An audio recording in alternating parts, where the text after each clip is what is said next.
Motorway M2 पर चक्री के करीब निजी कंपनी की मुसाफिर बस हादसे का शिकार, 5 अफराद जाँ भाग, 28 अफराद जख्मी।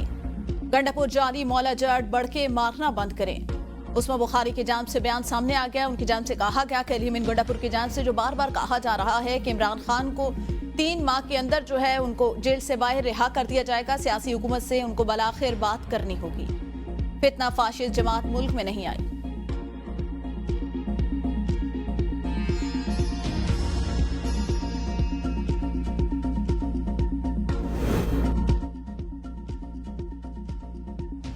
बानी पीटीआई फैसला साजों से बातचीत के लिए तैयार। वजीर आला खैबर पख्तूनख्वा अलीमीन गंडापुर का मौक़िफ़, कहा 90 दिन में आज या पार का अंदिया दे दिया। कहा 90 दिन के अंदर या तो बानी पीटीआई बाहर होंगे या फिर मैं सियासत छोड़ दूंगा। अलीमीन गंडापुर को लाहौर में जलसे की इजाजत देने का भी मुतालबा किया गया। तहरीक इंसाफ पर दोबारा फस्ताई मुहिम चलाई जा रही है। इससे पहले भी तहरीक इंसाफ पर फस्ताई मुहिम चलाई गई। मौलाना फजल रहमान खुद फॉर्म 47 से जीतकर सामने आए हैं। वजीर आला खैबर पख्तूनख्वा अलीमीन गंडापुर का मजीद कहना था, तहरीक इंसाफ पर दोबारा फसायत मुहिम चलाई जा रही है।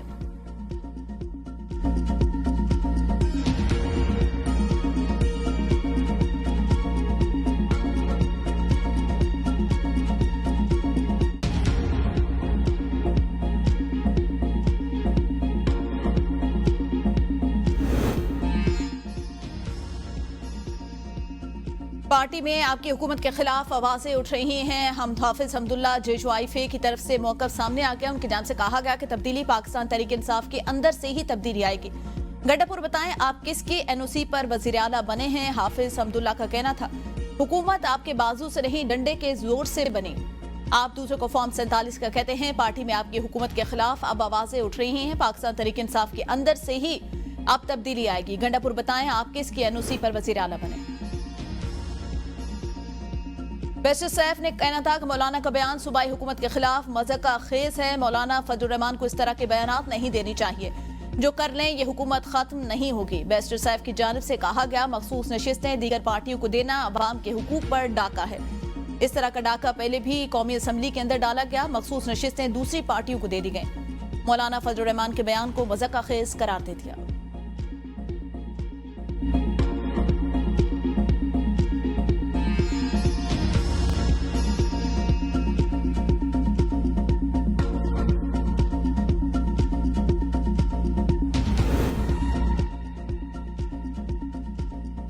विफाक दहशतगर्दी के खिलाफ माली और टेक्निकल सपोर्ट फराहम कर रहा है। विफाक के हवाले से मौक़िफ़ सामने आया है कि विफाक किस तरह दहशतगर्दों की माली मुआवनत कर रहा है। पीटीआई के 26 अरकान की नाअहली का रेफरेंस। पार्लिमानी लीडर की मीटिंग का दूसरा सेशन कुछ देर बाद पंजाब असम्बली में होगा। इजलास की इस्तारा स्पीकर पंजाब असम्बली मलिक अहमद खान करेंगे। अपोजिशन की जानिब से कमेटी के लिए असम्बली सेक्रेटरीट को अभी तक नाम ही नहीं भिजवाए गए। हुकूमती कमेटी में मुश्तबा शुजाउर रहमान, ख्वाजा सलमान रफीक, समीउल्लाह खान, राना मोहम्मद अरशद, शाफी हुसैन शामिल, सैयद अली हैदर गिलानी, चौधरी इफ्तिखार, राहिला खादिम हुसैन, अमजद अली जावेद, अहमद इकबाल और शोएब सदीकी भी हुकूमती टीम का हिस्सा। अपोजिशन के जानिब से अपोजिशन लीडर अहमद भज्जर मुज़ाकराती टीम के साथ बातचीत करेंगे। फितनतुल हिंदुस्तान हमें आपस में लड़ाने की साजिश कर रहा है, मगर हम उसका हर बार नाकाम बनाएंगे। वज़ीर मुमलिकत तलाल चौधरी की बलूचिस्तान में शहीद होने वाले शेख माजिद अजूब की रिहाइश का आमद के मौके पर गुफ्तगू। कहा, दहशतगर्दों का कोई मजहब या जबान नहीं होती। दुश्मन पीछे से छुपकर वार करता है, मगर हम जीत कर दिखाएंगे। दहशतगर्दों के ताने बाने बैरून मुल्क बैठे अनासिर के हाथ में हैं। ये मासूमों को निशाना बनाते हैं और ये फितनतुल हिंदुस्तान के प्रॉक्सीज हैं। दुश्मन चाहता है पंजाबी और बलूची एक दूसरे के खिलाफ हो जाए।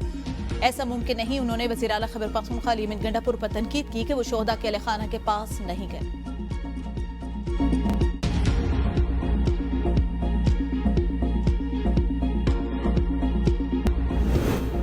वज़ीर ख़ारजा इसहाक़ डार का उज़्बेक हम मनसब से राब्ता। पाकिस्तान, अफगानिस्तान और उज़्बेकिस्तान रेलवे मनसूबे के फ्रेमवर्क मुआहदे पर तबादला ख्याल।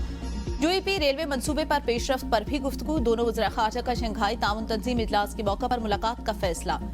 मुलाकात SCO council of foreign minister इजलास की साइड लाइन पर होगी।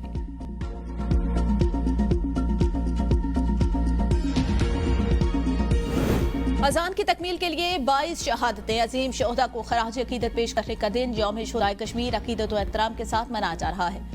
पाकिस्तान और आज़ाद कश्मीर समेत दुनिया भर में मुकीम कश्मीरियों का रैलियों, जलसों और तकरीबात का एहतमाम। श्रीनगर की सेंट्रल जेल के बाहर डोगरा राज के खिलाफ आवाज बुलंद करते हुए जानों का नजराना पेश करने वाले शोहदा को सलाम अकीदत पेश। 22 अजीम कश्मीरियों ने जुल्म जबर के खिलाफ आवाज बुलंद करके तारीख रकम की। पाकिस्तान उनको सलाम पेश करता है। सदर आसिफ जरदारी का यौम शोहदाए कश्मीर के मौका पर पैगाम में शोहदा को खराज तहसीन।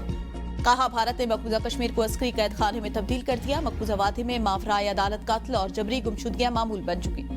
वज़ीर-ए-आज़म शहबाज शरीफ ने कहा, यौम शोहदाए कश्मीर उन अजीम कुर्बानियों की याद दिलाता है जो कश्मीरी अवाम ने हक़ खुद इरादियत के लिए दी और दे रहे हैं। हुकूमत पाकिस्तान कश्मीरी अवाम की सियासी, सिफारती और अखलाकी हिमायत जारी रखेगी। चेयरमैन पीपल्स पार्टी बिलावल भुट्टो ने कहा, 22 शोहदा का खून हमें याद दिलाता है कि आज़ादी की जदोजहद को कभी बंदूकों के जोर से दबाया नहीं जा सकता। साबिक वज़ीर-ए-आज़म राजा परवेज अशरफ ने कहा, पीपल्स पार्टी कश्मीरी अवाम की जदोजहद आज़ादी में उनके शाना बशाना खड़ी है।